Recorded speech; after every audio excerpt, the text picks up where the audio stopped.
Capture the passion.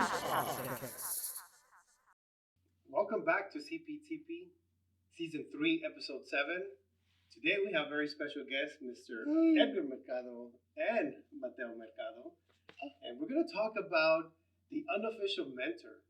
Different types of mentors that we have, not just in our career, but also in our lives. Edgar, tell us about yourself. It's funny you mentioned that, right? Because, right now that you asked me that question, right away, I want to introduce myself wearing the hat of what I do as a profession, right? But driving in here today, coming to see you, my compadre, I typically take off that hat when I see you, and I wear my other hat of, hey, my compadre, my son's right here, I'm his father, right? So I was kind of struggling because I wanted to introduce myself as, your compadre, his dad. But now I'm thinking about, what do I normally say? So much networking and so much, activities that we do. Puppy. Your professional accomplishments, Exactly. your accolades, Yeah. everything that you accomplish as opposed to the person that you are. Yeah. So, how would you introduce yourself to our audience out there? Technically, well, not technically, but just been kind of, programmed by, habits and how I normally introduce myself, right? My name is Edgar Mercado. I'm a CPA, work at, I don't want to name the firm, right? But, at a public accounting firm, auditor, and, specialize in corporate financial reporting. Been doing it for 16 years. That's kind of like the elevator speech. You got to do that 1 minute elevator speech that they kind of drill into you, right? But, obviously there's more to that, and that's kind of, something that I've kind of been contemplating lately. Yeah. That we in the U.S. are kind of like, we're programmed into bragging. Yes. About everything that we've accomplished. What I've done. And it's about me. Mm-hmm.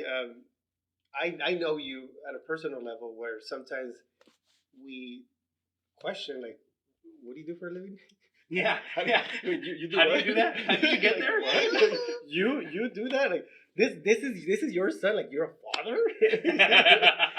And through those conversations is where we sort of understand each other at a different level, and that's the whole reason behind you coming here is to give our audience a perspective of mentorship is not just that official title. Oh, I need a mentor. It's someone that's already accomplished in their career, that has accomplished certain degrees or whatnot. It's more of, it can be anybody. With that said, who do you have as your mentor? Not professionally. Let's take it more at a personal level. Who do you see being some of your mentors in your life? It's funny because that's one thing that I kind of constantly try to look for. Mm-hmm. And it's different because the way that I was, someone told me one time is you have like 5 spokes in a wheel, and that's your life, right? And so your mentor in one of those spokes can be different than a mentor in another spoke. So it's not one mentor that you're looking for that's going to provide guidance in every aspect of your life, right? And for me, those 5 spokes, and I might forget one, I always kind of do, but it's basically, mental, relationships, spiritual, physical, and financial. So typically the way it's been explained to me is that these are the 5 spokes on the wheel, and you need to make sure that those 5 spokes are healthy so that your wheel can keep turning. Yeah. One of those spokes get broken, the wheel can keep turning, but you might have a little bit of a bump on the road. Yeah. Once you got 2 or 3 of those spokes that are broken, it's really hard to keep moving. Because you need to make sure that each of those aspects are healthy, and that those spokes are strong. So physically, I can look at one mentor, right? Then mentally a totally different one, or spiritually, right? And it's so you hit on certain things, and I'm trying to think of the people in my life. As far as career wise, I think that it's pretty evident the people that I admire into seeing myself in their role. Mm-hmm. throughout my career, but the other aspects I never thought about that. It was like wow, fascinating to hear you say that. Where did you develop this ideology from? I actually got it from a mentor. One of the things that one of the things I did was I did multi-level marketing. Right. Yes. And it was funny because it wasn't about the products. It wasn't about sure, everyone wants to make money, right? But what I really loved about that time in my life, that what was the mentorship behind it? It had a really strong mentorship, and the 5 spokes on the wheel that came from that. That came from talking to those individuals, right? It was a way for me, like everyone in that multi-level marketing, everyone's different, right? But that aspect, that part of that multi-level marketing, my mentor was an eye surgeon, and there was a lot of doctors, there was a lot of engineers, there was a lot of people that were very successful in their own merit, in their own careers, that I always wanted to kind of network with, right? And kind of latch on and say, what are they doing? Yeah. What are these individuals doing to become successful as a husband, as a father, as in their career, in their profession? There's got to be some foundation behind it, right, that helps, those 5 wheels, right? Yeah. And so that's where I really latched on. That's where I really kind of came across that. Yeah.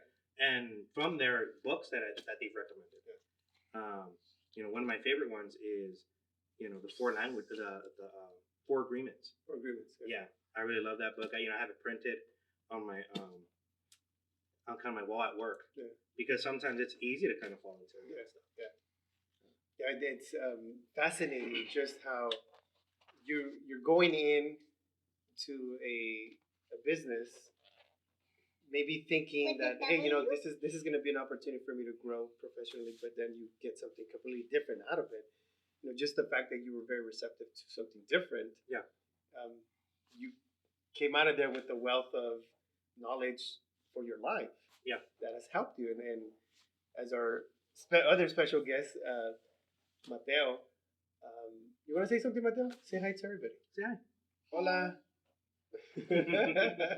¿Cuántos años tienes, Mateo? How old are you? ¿Cuántos años tienes? ¿Y en español cómo se dice? En español. How do you say 4 in Spanish? Cuéntalos. 1, 1, 2, 3, 4, 5, 6, 7, 8, 9, 10. I've told you many times in our conversation how much I admire you as a person, how much I admire you as a father. Oh, it's mutual. And I've also very indirectly, and I don't think I've ever told you, is I see you as one of my mentors. We're in completely different professions. Yeah. I'm in education, you're in the finance, right? Exactly. But the admiration of how you are as a father is what has helped me understand my life, I guess, in so to speak, in that spoke, right? What influence do you have, or did you have growing up that you still use now as a father with Mateo? And shout out to your younger one. Oh yeah, Lucas. Shout out to Lucas. He's in Chicago right now. Chi-town. Mateo. No. In Chicago, ¿verdad? But I'm sorry, I got a little off track there. But mentors that I had growing up. That you sort of still use that now as a father for your children. I don't know. I mean, growing up, it's always like the dichos, right? Mm-hmm. The cultural aspect. Yeah, like, and everyone, like, especially here in LA, right? No, Mateo, no se dice eso, papi. Stop, please. Mateo, please. Looking for a reaction, right? But ultimately, you think about the dichos. Mateo, please. You're looking. You think about the dichos. Baby. Right? For me, it's dime con quién andas, te diré quién eres. Yeah. Right. That's the biggest one that I think was that I can remember. I mean, you know some of them, no? Like I've heard that one a lot, and I think for me, I think back to the way that I was raised in a very traditional Mexican family. My older brother, myself, my parents were immigrants of Mexico. My other siblings, they were born here, and growing up in. I never asked you this. Were you born in Mexico? I was born, yeah. La Piedad, okay. Michoacán. Yes, I was Okay. born over there. Came into this country illegally. Okay. And I grew up in a lot of very traditional practices. Like, you're a man. You can't cry because you're a man. Yeah. You have to be the hardworking individual of the family because you're the man. There's a lot of things that I saw my dad when we were growing up that I would just, think to myself, like, where do you come up with this ideology? Like, what makes him think that this actually works? And then there was this big shift in my parents when the grandkids came around. To go with the children? Now, unfortunately, I did lose my dad going on 3 years, and one of the things that I miss most is the relationship that I had with them when I became a father. It was like a completely different, and all of a sudden those ideologies didn't exist anymore. But the one that has always puzzled me was, as a man, you're not allowed to show emotions. Can't even show emotions to your own kids. Did you have anything similar to that growing up? Fortunately, no. Good. My mom kind of was. She never told me don't cry. Mm-hmm. You know, I think comes like kind of where I opened up, right? Our culture. Yeah. Right. This comes from another podcast that I was listening to, and it talked about how, especially back then, emotion was a sign of weakness. Right. Yes. And so, just from the aspect of survival, right? You never want forgiveness was a sign of weakness. Yeah. Like, you're not supposed to forgive, but forgiveness is actually a virtue, right? It's like to be able to forgive someone of, who's not going to commit an error. Right.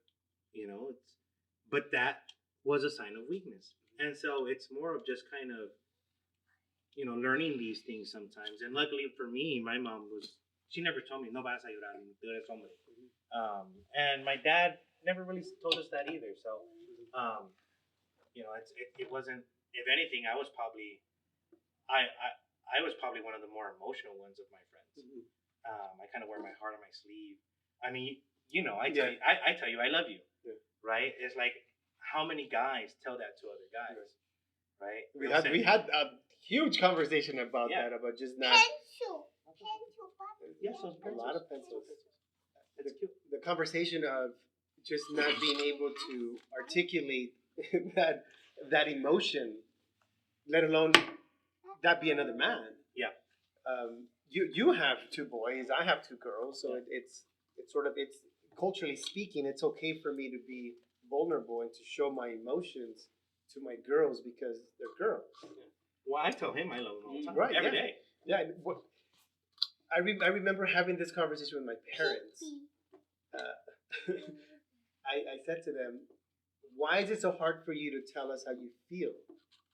And it's like, pues tú sabes que te quiero mucho. Like, well, wait, it's different you thinking that I know versus you telling me. Right? Yes. And again, it's thinking back and reflecting. It's like, I can't blame my parents for that. We'll be right back after a message from our sponsors. Have you ever thought of teaching?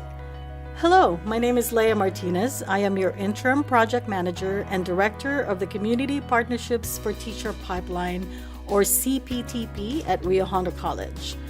CPTP's mission is to increase the number of teachers of color.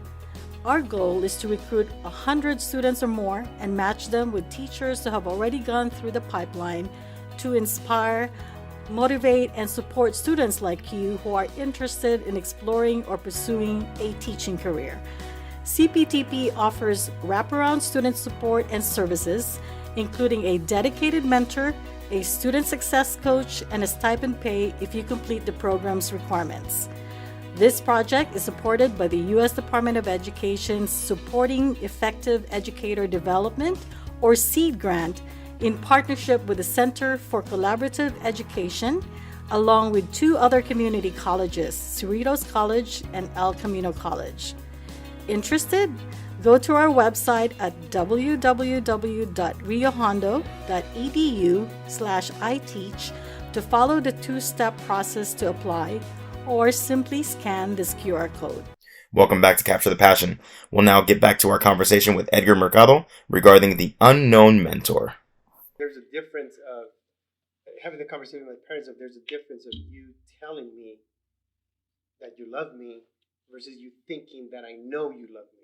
It's very different, and having them understand that difference, it was such a struggle. As a father, and again, culturally speaking, because I have daughters, it's perfectly fine for me to tell my girls that I love them and smother them because they're girls.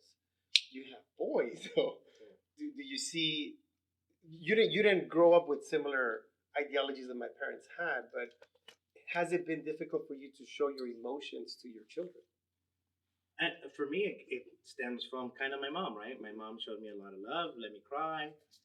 So I don't, and I've always worn my heart on my shoulders, so it's like on my sleeve. So for me, showing emotion hasn't really been something that I find difficult. Yeah. Like I said, I tell them I love them almost every day. Yeah. And I love them this much, you know what I mean? And even more. Yeah.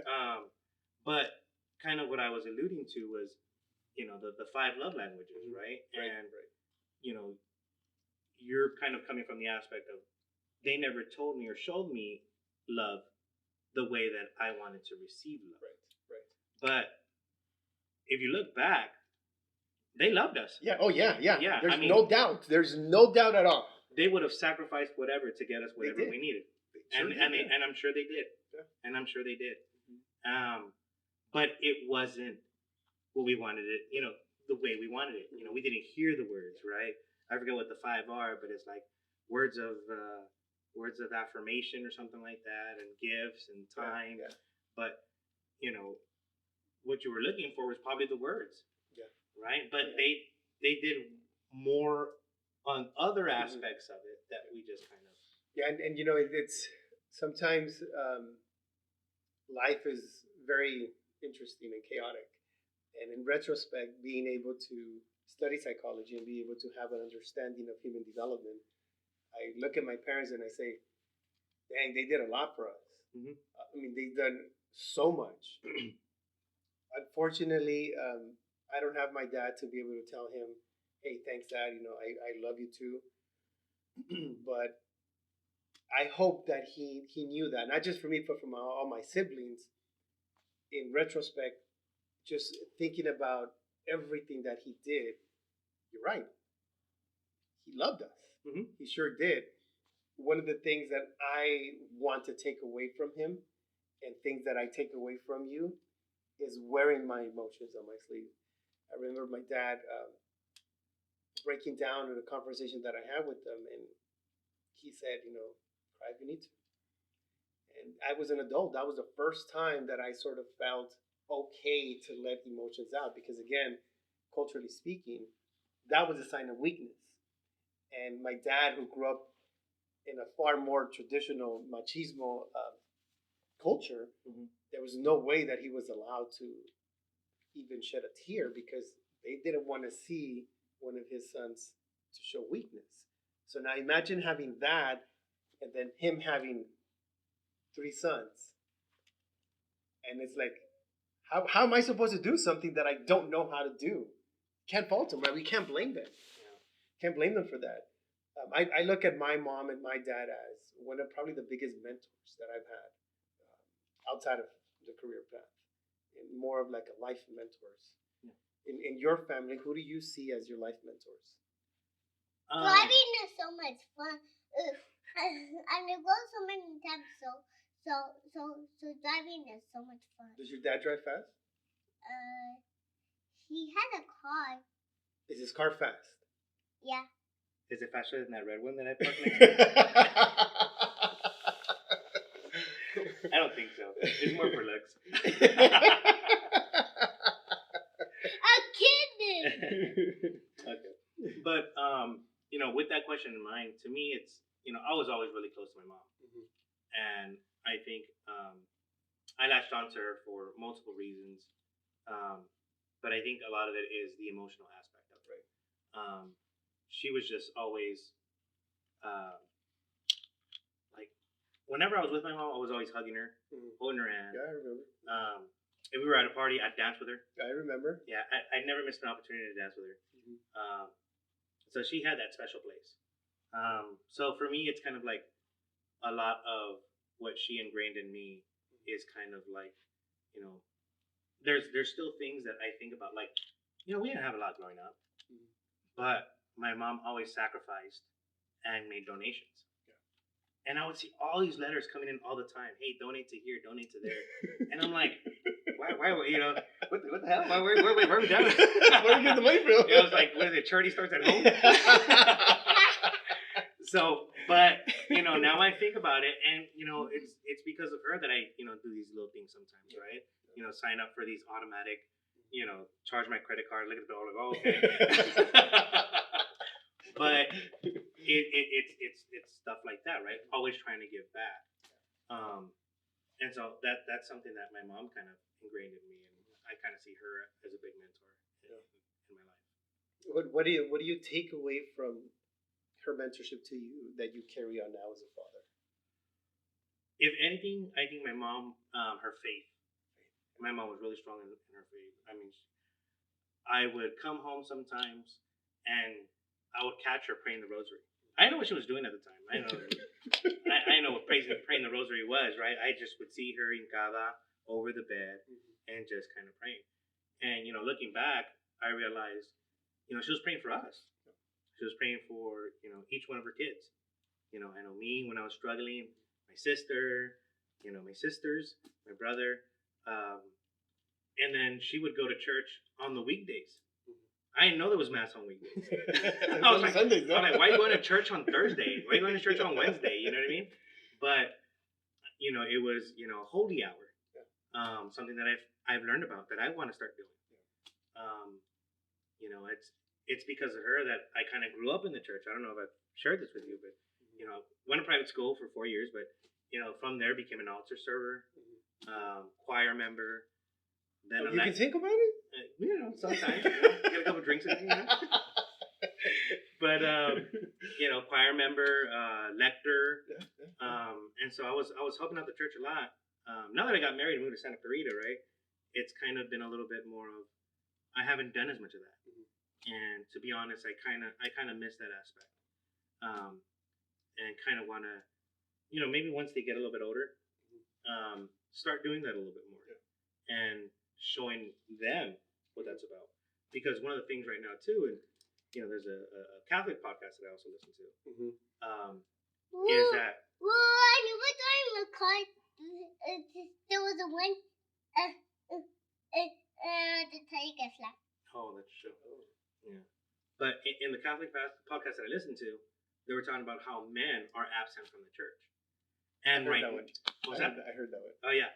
So it's you probably listen to the same podcast, right? So men are absent from the church, and you know, right now, if you look at society, I think this is the first time in U.S. history where the majority of people don't subscribe to a religion.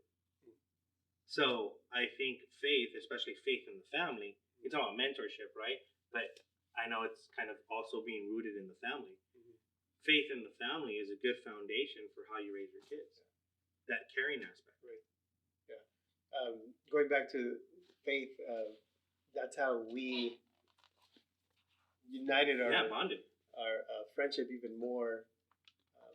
You were my how do you say Godfather? Yeah, God. Yeah, God, the Godfather. Or what's the Godfather? Well, sometimes they say, who's your sponsor? Sponsor, yeah, that's right, Yeah. sponsor for my confirmation. And I remember the conversations that I had with you, and my wife asking, you can pick anyone you want. Why choose that guy? Yeah, like, no. I don't want to put her on blast, but it was something along the lines of like, I'll talk to Rosalie. like, you know, you can ask your dad, you can ask other people, but I said to her, I said, I need someone that has a strong faith to give me that. And the commonalities that your mom has is the same way. Like even to this day, it's like, where's mom? Oh, she's over there praying. Like, oh, yeah, that's mom. Yeah. When my dad had faith, but his faith was different, and that's one of the things that I take away from my dad is that it doesn't have to look a certain way. My dad was big into breaking traditions. Certain things was so deeply rooted in him that he just couldn't break out of it. But many things he was able to break out, and one of them was religion. So to me, when I had that opportunity to find a sponsor, it was like, here's someone that I see as a mentor. And I remember having this conversation. It was like, was he like your mentor? But I thought mentor was only like in the career.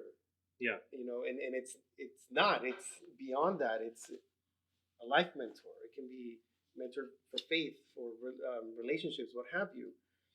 To be able to have that, just the same type of satisfaction and reward that we get when we have that teacher mentor, that professional mentor, that like, oh, I'm picking their brains. I had that with you. And again, being a very polar opposites of careers that we have, I was getting that from you as my mentor. You have a flat tire. Make the flat tire take off the tire and put a new tire. Yes, if I get a flat tire, I'm going to call your dad so he can help me with the flat tire. Yeah, he's thinking about the spokes on the wheels. It's resonating. See what you're awesome. It sinks in there somewhere, Oh, right? again. Okay, bye. Okay, Yeah. It'll help him later in life. Are there other people that are not in your career, not necessarily even in family, but through friendships that you consider to be part of those 5 spokes as mentors? And what do you think you can get out of to help you throughout your life, not just fatherhood in your life, but everything else that you do outside of your profession? Yeah, I mean that's where I kind of struggle, right? Because it's, right now mentorship, I kind of feel like when it's thrown out there, it's like, oh, he's my mentor. I pay him so much a month, right, for these career mentors. Mm-hmm. But that to me is more like, no, he only cares because you're paying him. Mm-hmm. Like, he doesn't care about you. Like, maybe in that aspect, maybe in that financial aspect, that spoke. Yeah. Maybe from that, okay, yeah, he's a mentor. But, for me, a mentor is someone that they want to let you fall so that you feel the pain, but you don't break anything. Mm-hmm. Right? Because it's through that pain that we learn. Yeah. And so, if you look at these mentors that you're paying, they're probably looking at all these, KPIs and, saying, the success rate is this, and, I haven't had any failures. But it's like, no, let me struggle. Let me fall a little bit. Let me scrape my knees, but, then help me up. It's a learning experience. Yeah. Then help me up, and I don't know. It's when you're asking about, who's my mentor and who do I look for. Once again, to me it comes from that foundation of those 5 spokes, right? And I got to look at each one of those spokes because not one is going to be the same. So, like, if you were to say like spiritual mentor, right now I don't have one, and that's probably why I haven't. Now that I've moved to Santa Clarita, now I'm listening to podcasts. Mm-hmm. So my podcasts have kind of become a little bit more my mentors, but I think I'm kind of in search for one. Mm-hmm. From career wise, I have my partner at work. Mm-hmm. Even my partner from my first firm that I worked at, although I don't talk to him a lot, every so often I'll reach out to him and just kind of say, how's it going? Identical designer. That's one identical. Yeah, exactly. But like relationship wise, I don't know. I guess my wife would be my mentor there, but she'd probably say I'm struggling. So she'd probably there's a lot of work that needs to go there. You know what I mean? But she did say to make sure to mention her on this podcast, and that she's an amazing wife, and that I should thank her for everything that she's done so far, and giving us this child here, and the other one that's with her in Chi-Town. But see, for me, it's mentors are not going to be one person, and it's not going to be forever. Right? It's certain mentors that get you through stages of your life, in aspects of your life. Right. So I never look at like this person's my one mentor right now. It's who can help me in this aspect of life, in the struggle that I'm going through. And it's when you look at those mentors, the one thing that you want to make sure is, do they have the fruit on the tree? Mm-hmm. Right? Mm-hmm. Do they have what you want? Yeah. Right? One of the things someone told me is like, you want to find out how to lose weight? ask fat people. They know all the tricks. They know everything about losing weight, right? Because you ask someone who's overweight, they're like, oh yeah. Oh, you just go to the gym, you exercise, but they want to give you all this advice. Yeah. But you look at their results, and it's like, you want to make sure they have the fruit on the tree. Someone that has gone through that experience and is able to share with you what worked and what didn't work. Exactly. Right. Exactly. Yeah. So in any aspect of that, make sure they have the fruit on the tree, so that it's like, okay, you're taking advice from people that can actually get you to where you want to be. So would you say a mentor in any aspect can be someone that has failed and then eventually found a way to be successful, redeem themselves in a way? I would almost want that person more than someone who hasn't failed. Right. To me is the opposite of success isn't fail. I think the opposite of success was defined as like complacency. It's through these failures that you kind of go through life that you finally find success. You look at any successful person out there, right? All the stories, right? Michael Jordan was kicked off his basketball team. Colonel Sanders divorced from his wife, got rejected like over 100 times, I think, before he sold his first franchise. Yeah. Over and over again, right? Steve Jobs, Bill Gates, right. All these people that you think about. Google it, or ask Chat GPT. And the thing about the names that you're mentioning, we don't hear about their struggles as they're getting there. We hear about their struggles after they've been successful. It takes years and years to become an overnight success. Right. Yeah. Right. Yeah. And I think that's probably the lack of understanding with society that success is not instant. No. Success takes time. Yeah. It takes a lot of learning, and learning sometimes is about learning not to do. Sometimes learning is learning from other people's mistakes. I think it's important for people to understand that a meaningful mentor is someone that has gone through that path, someone that has pretty much is not going to give you, here's the recipe, but give you a path that's less resistance for you. That doesn't mean you're not going to fail, but you're going to avoid the mistakes that I made because it was difficult. Yeah. Right? But I still want you to be successful. Well, the other aspect of the mentor, too, is kind of looking at your blind spots. Because there's always going to be things that you don't catch. And there's always going to be things that you're missing. Yeah. And so the mentor, for me, is always someone who's going to be like, hey, keep in mind, you got to, you drop something back there. Yeah. Or this is going to hit you later. Right? So that when it hits you, once again, you fall, but you don't break it. You think it's hard for people to take that type of advice? Like, you're having a little speed bump, and I'm gonna call you out in it, but I'm not calling you out in a way that's gonna make you feel bad. I'm calling you out because I'm just giving you a heads up, sort of to prevent a bigger bump than what it actually is. Do you think people have a hard time just being receptive to that? It depends on the person. Like, everyone's different, right? I think where I benefited in my career in public accounting is that public accounting is very good at chipping away at that, because there's always something that you can do better, and there's always something that you're not doing, as well as someone else in. Yeah. Right. So, being able to take these constructive criticisms because they're coming at you all the time, that to me is something that now I don't take it personally. It's also too, a good mentor is able to kind of give you that feedback without attacking you as the person, right? But attacking what you're doing, the activity. Yeah. Right? Yeah. You need to fix this activity, not you need to fix Jorge. Yeah. And you know what? I love what you said right there, because one of the struggles that I've heard through my mentees or even teachers is how do you deal with challenging behaviors with children? How can I help Jorgito get what he's doing is not right? And the advice is similar to what you just said. It's separate the child from the behavior. You validate the child, you're lifting the child up, and you're helping them understand that the choice of behavior is not the desired one. But that doesn't mean that something's wrong with you and you need to be fixed. It's more of the choices that you're making. So I'm trying to give you a perspective so you don't make that choice again. Yeah. right? Because again, we as parents or we as adults or teachers, we have an insight to it.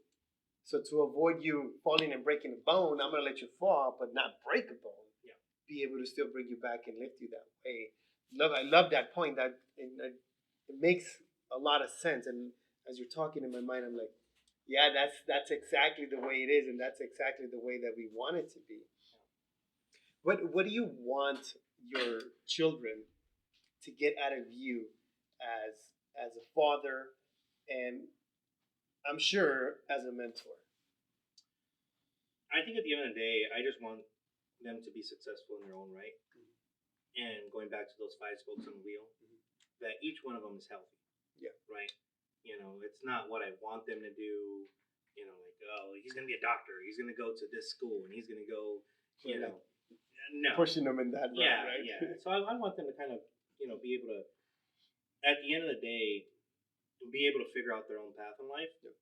But whatever they do end up deciding, that they're successful in their own right. And so that they know at the end of the day that I love them. Yeah. How do you define success? Well, success is not where you're at. Mm-hmm. It's where you're at based off where you started from. Yeah. Right? So success for a child, success for a child is being able to walk. Mm-hmm. Right? Oh, that's success. Yeah. Right? But he had to fall a couple times and he had to learn to get. So, but you look at a child like, oh yeah, he's just walking.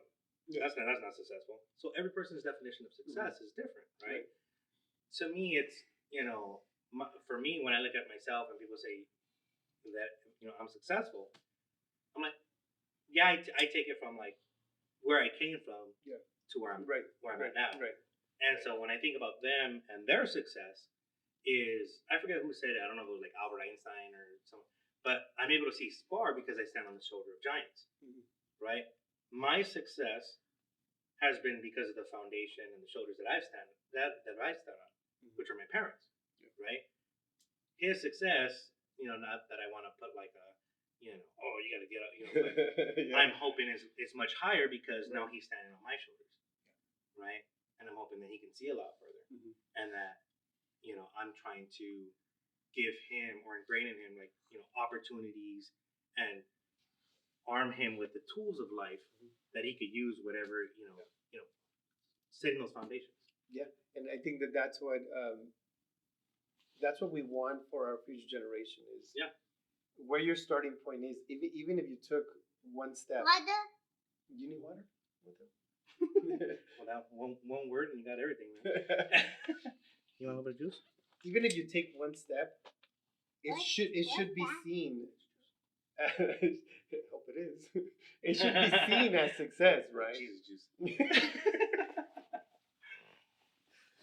And that small step needs to be acknowledged as success because you want them to continue to get better. The whole purpose of life is to get better, and you have children, then they need to be better than you. You have mentees, you want them to be better than you. It's fascinating in how I find students that ask, how can I be successful like you? What do I need to do?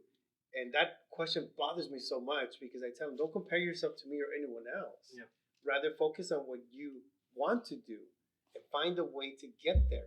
It's not going to be linear. And we've talked about this in this throughout the season. Everyone else wants to go on the slide. Yeah. When are we going to the slide, Mateo?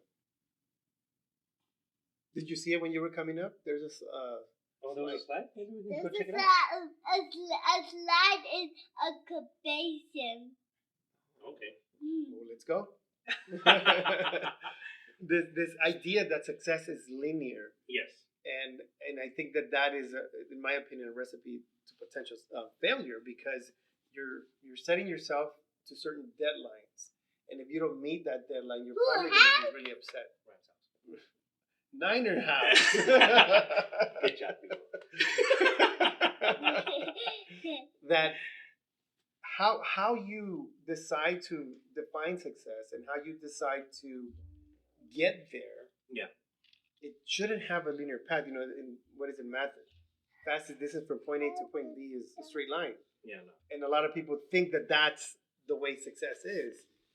love the way how you see it. You need to look at it from a perspective of where you're at to be able to see, okay, that's what I want. Is there a specific thing that's non-debatable for you as parents and your wife Karina to say, well, my children need to accomplish this, and that's non-debatable, whether it be high school, whether it be an undergrad, or anything in life that you feel like, you know what, this is just non-debatable with them. Well, I know, like, I'm thinking about my wife right now, right?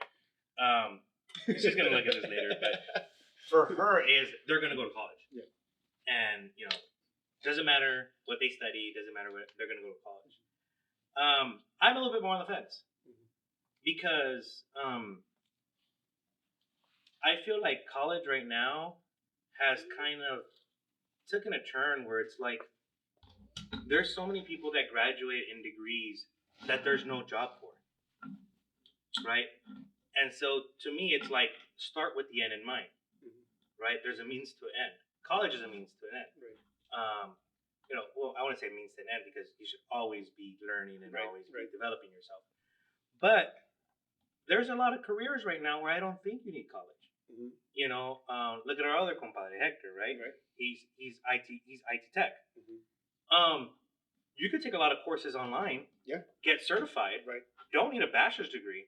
If you can do what I need you to do, you get that job, right? And so for me, whenever I think about like careers, it's more of like the more difficult the problem or the more creative the solution for that problem is, that's where you'll get paid more. So, it's what are you going to school? If you're going to school because you want to be successful from a financial standpoint, you got to look at what problems are you going to be solving in the future, right? That are going to pay you what you deem yourself worthy of. So that's kind of how I look at it, and so that's why I was like, I know it's a long-winded answer as to what what are the must, and if he has to go to college, it's like I got to see what college is like in the future too. Right, and how old is he? 4. So by the time he goes to college, it's either going to be free or it's going to be like $1 million a year. Depending how the whole politic world works. So it's funny. I'm hearing you speak, and it's like, I can see that Rosie, to her, it has to be college. Yeah. But I agree with you. It changed, and there was a point in my life. I think it was a time we were expecting Bree, where it was like, she's gonna go to school. That's non-debatable. She has to go to college. That's not gonna be something that she has a say in. The more that I see society changing and shifting, it's like, how about you let them or give them that opportunity into deciding what it was. To my parents and my culture, success is defined by how many degrees you have and what school you went to. So that was a huge influence into, if I want to be successful, then I need to have a career that has schooling. So my career is in education, and I'm a lifelong learner because that's pretty much what it is in education, right? Well, I think everyone should be a lifelong learner. Right, yeah, exactly. It puts more pressure on the individual, I think, when we have expectations that we don't want to even look at. I don't want that. Because you as my parent, you want that for me, but I don't see myself doing that, right? And again, looking at it from the cultural lens, that was pushed down a lot. Into again, being the man, you're the breadwinner. You have to work. You have to work very hard at it. Yeah. You have to provide. Yeah. Whether it be financial or whatnot, you are the provider. Yeah. And how much that has influence into the way that men are raised. I love your idea of what is it going to look like then, and what are you going to be able to contribute for that? Did your state of mind come in from your experience, your readings, your own reflection, or was this another of your mentors that influenced you into seeing that perspective? No, I think that just kind of, the readings, the podcasts that I listen to, just kind of taking things in, looking at what's out there. Even in my career, right, there's a lot of times where, in public accounting, I got to go to my clients and see the people that are, working in, visit the client, interview them, and just kind of go through the whole aspect of it. But there's a lot of people working in accounting that had like psychology majors or sociology majors and stuff. Poli-sci. Yeah. And I'm like, okay, why'd you go into accounting? I was like, well, I couldn't find a job. Like, okay, well, Wow. yeah, well, accounting paid bills, right? And then I look at the school that I went to, right? You and my wife and comadre, you all went to USC, and I went to DeVry. Yeah. And why did I go to DeVry? Well, to me, it was more of like, I graduated in 2 years, 8 months with a bachelor's degree. And the biggest takeaway for me is they had I think it was like higher than 80% success rate of finding a job within 6 months of graduation that paid you a certain amount of money at the time. And so that to me was like, okay, fruit on the tree. Yeah. Right? Yeah. I don't want to spend, and you know where we're coming from, right? It's like time and money play a big factor in those decisions, right? So for me, time and money was like the key aspect there of like, okay, what's the shortest amount of time to start making money? Yeah. Okay, and that looks good. Let me go down that path. Yeah. And your family, from where you're coming from, and we know our backgrounds, and I've openly said, growing up in poverty, welfare, food stamps, it was hard. I remember starting working when I was 16, and it wasn't because I wanted to work. It was because I'm going to graduate in a couple of years, and I need to start making money now. So by the time I graduate, I can maybe get a 50-cent raise at that time, and that's going to be significant. But I didn't, in my family at that time growing up, success was maybe graduating from high school. In my family at that time, an extended family, college was, oh no, you can't do that because it costs money. Yeah. So I need to work to pay to go to school for 2 to 4 years, and then by then I'm gonna be able to make money. But within that time that I don't have, I can't be making money. So it wasn't something that made sense to us growing up. In your family, did you have any type of mentors or role models that you can say, you know what, they've had some form of academic success that I want to achieve to be able to make that money? Or was it more, again, you're just saying, hey, you know what, it makes sense for me to go to school and start making money ASAP? I always knew I wanted to go to college. I don't know where that came from. I think it's, you know what it was? And I remember it. Back in the 80s, 90s, early 90s, movies today are all superhero, because they got to sell it to 50 different countries, and China and all that stuff, right? And so, but movies back then, I feel had more of a life learning lesson, if you will, right? Like takeaways, right? Hey, focus on this, focus on that. Back then, there were certain movies that would start off with a successful guy walking into the elevator or walking into buildings, usually in New York, right? And they would say, "Good morning, Mr. Johnson." And, the chauffeur opened his car, "Good morning, Mr. Johnson." Building guy opened the door, like, "Good morning, Mr. Johnson." Elevator guy, "Good morning, Mr. Johnson." And walk all the way up and get to his desk, "Good morning, Mr. Johnson." Someone bring his coffee, right? I don't know what the guy did, but I wanted to be that guy. And I knew whatever that was going to college and then, figuring something out and making it work. And so for me, it's like I always wanted to be that guy. I knew college was that means to the end. But what it was that I needed to study, that all that was kind of just learning as you go. Yeah. And it's wonderful. It's just advice, I think of everything that we've been talking about. A lot of it I resonate with, but we have a relationship outside of podcast. What advice do you give our viewers out there that are about to go into their next step in their academic or even professional life? What can you give to them so they can take away from this? I think it's all the things that I mentioned, right? I mean, how many times did I mention the 5 spokes on the wheel? And reading some of these books, right? The 4 Agreements. I think that's a really good one. Of stop looking at yourself so much and taking things so personal. That's my biggest takeaway from that book. But if anything, it's the most successful people out there. There was a quote that I remember was like, successful people have big libraries, your average person has big TVs. So it's where are you investing your money? Where are you investing your time in? You know, there's a lot of successful information and knowledge in books. It's just people spend so much time on their phones and TVs. So it's like you need to prioritize your time. You need to prioritize, you know, what is it that you want in life, and what are you doing to get there? And I think a lot of people look at like weekends and are happy and they want to party and you know, I was guilty of this. Yeah. You know, of we were guilty of this. Yeah, we were very guilty of this. Drinking because, you know, you want to escape for a little bit, right? And escape from the pressures of life, escape from the worries, escape from the... And it started to become more of like, for me, someone was telling me like, instead of taking that time to escape, invest that time to make reality better. Yeah, love that. Yeah. And so that would be my biggest takeaway, because I feel like right now, youth, society, you know, it's like drugs are everywhere, alcohol is everywhere. Now, I'm not going to say don't do it because I did it, right? You know, I'm not going to say, you know, do it the same as I do. But, you know, and there were fun times.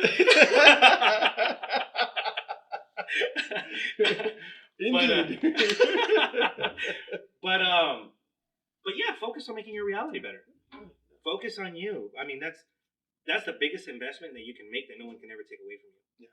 Is investing in yourself and figuring out what you want out of life and what does success look for you. Yeah. You know, you were talking about the kid that said, "Hey, I want to be as successful as you are."